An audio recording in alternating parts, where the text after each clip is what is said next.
اما بعد فاعوذ باللہ من الشیطان الرجیم بسم اللہ الرحمن الرحیم یا بنی اسرائیل اذکروا نعمتی التی انعمت علیکم وأوفوا بعہدی اوف بعہدکم وإیای فارہبون۔ صدق اللہ العظیم۔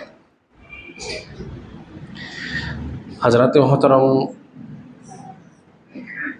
آج آپ حضرات درس سے قرآن سماعت کریں گے، اور درس قرآن کے اندر آج ہماری سورہ بقرہ کی آیت نمبر جو ہے وہ 40 ہے۔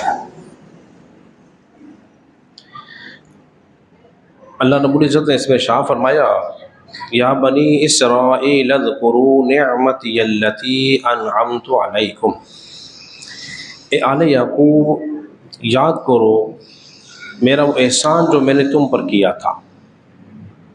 اوفوا بعہدی اوف بعہدکم، اور میرا عہد پورا کرو میں تمہارا عہد پورا کروں گا۔ وإیای فارہبون، اور تم مجھ سے ڈرتے رہو۔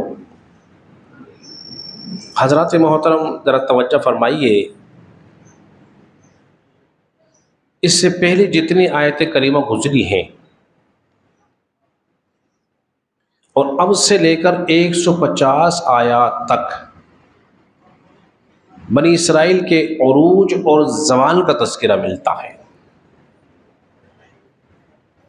اس سے پہلے جو گزر چکی ہیں اس میں اللہ رب العزت نے زمین کی تخلیق کا تذکرہ کیا، اپنی ربوبیت کی بات کی، حشر نشر کی بات کی، انعام و اکرام کی بات کی، پھر اس کے بعد حضرت آدم علیہ السلام کی تخلیق کا ذکر کیا، پھر ان کو اسما سکھائے، فرشتوں سے سجدہ کرایا، پھر ان کو جنت میں رکھا، پھر جنت سے زمین پہ تشریف لائے۔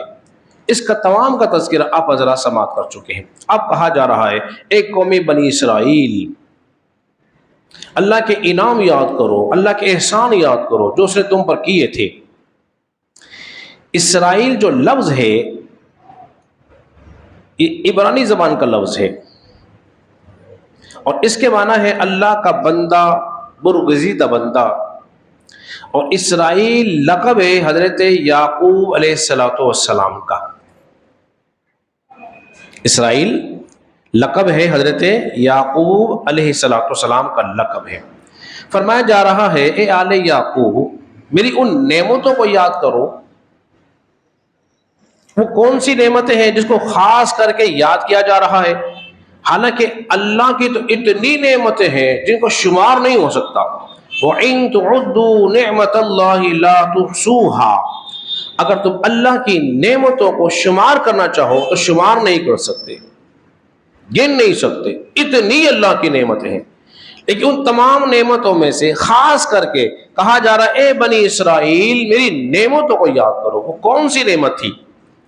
اب ان میں سے چند کا میں تذکرہ کرتا ہوں۔ پہلے نمبر میں یہ تھی کہ اللہ نے فرعون سے نجات دی انہیں، جس کا آئندہ کہ انشاءاللہ تذکرہ ہوگا آنے والی آیات میں۔ فرعون سے نجات دی،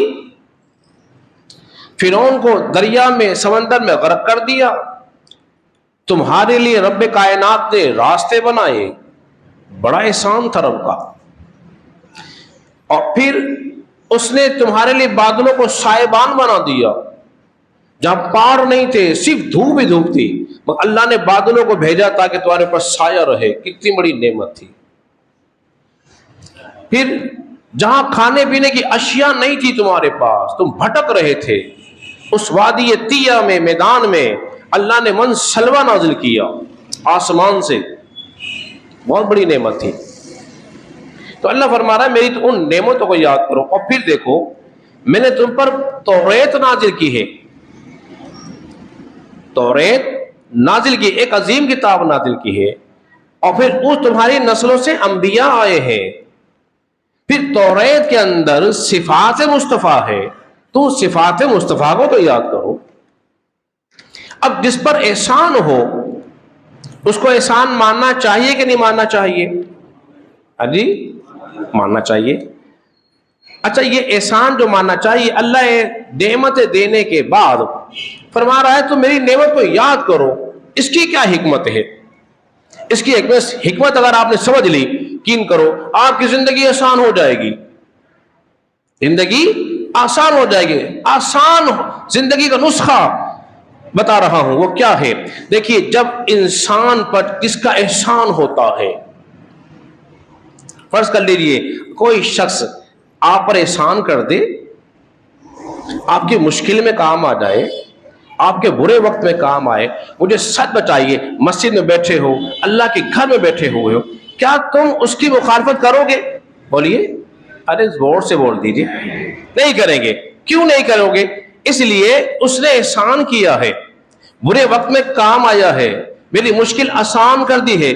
جو بندہ تمہارے اوپر معمولی احسان کر دے، مشکل دور کر دے، تم اس کی مخالفت نہیں کرتے، انسان تو ذرا غور تو کر، تیرے رب پر تیرے کتنے احسانات ہیں، کتنے احسانات ہیں، پھر تو اس کی مخالفت کرے تو بندے کو کیا آتی ہے؟ حیا آتی ہے، شرم آتی ہے، میں اس رب کی مخالفت کروں جس رب نے میرے پر اتنے احسانات کر رکھے ہیں، اور جس کا تذکرہ میں کر چکا ہوں۔ اتنی نعمتیں ہیں اللہ کی، تو انہیں تو شمار نہیں کر سکتے۔ یہ آنکھ اللہ کی نعمت ہے، یہ پیر اللہ کی نعمتیں ہیں۔ ان سے پوچھو جن کے پاس پیر نہیں ہے، ان سے پوچھو جن کے پاس آنکھیں نہیں ہیں، ہاتھ ہوتے ہیں لیکن وہ قوت طاقت نہیں ہوتی۔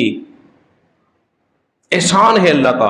اور ایک نقطہ اور سمجھ لیجئے، ایک ایک قدردان اور ایک ایک بے قدرہ۔ جو قدر کرتا ہے نعمت کی، اس کی نعمت میں اضافہ ہوتا رہتا ہے، اور جو نعمت کی قدر نہیں کرتا اس سے وہ نعمت چھن جاتی ہے۔ تو اللہ کی جو نعمتیں ہیں ان کی قدر کر لو، قدر کر کے رب کی بندگی کرتے رہو۔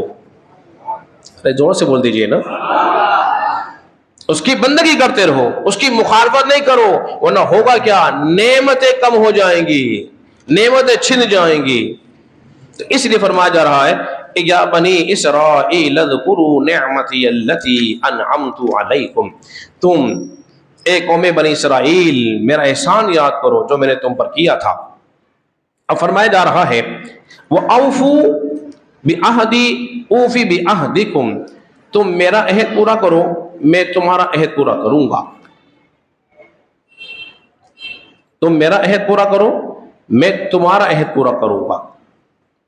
عہد کیا ہے؟ عہد ایک پکا وعدہ ہے کہ ہم رب کے سوا کسی اور کی بندگی بولیے نہیں کریں گے۔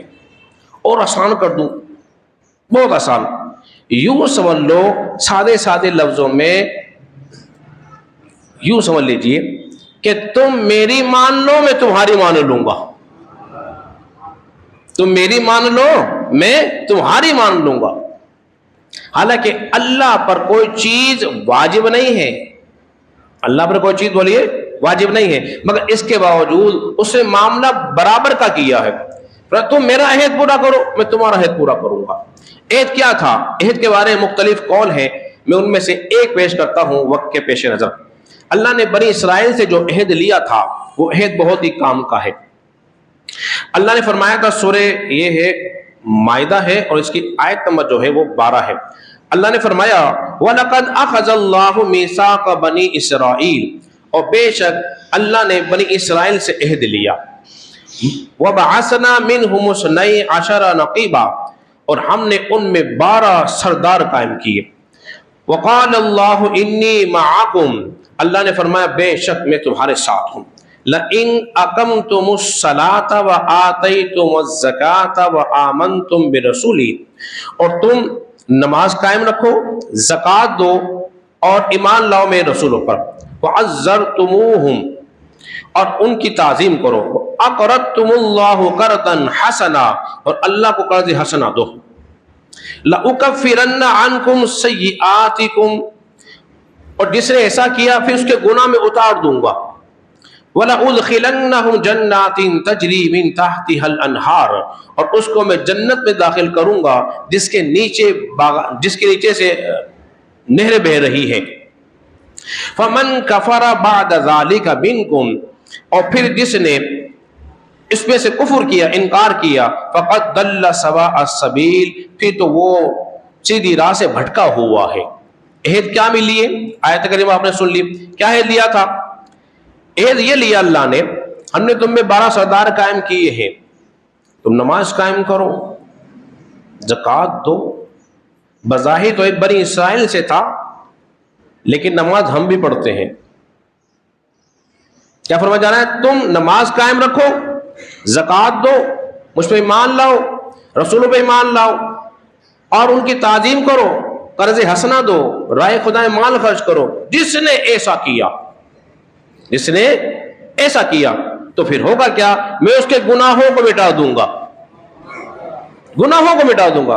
اور جو اس سے منکر ہو گیا، پھر گیا، وہ پھر سیدھی راہ سے پھر جائے گا، وہ بھٹک جائے گا۔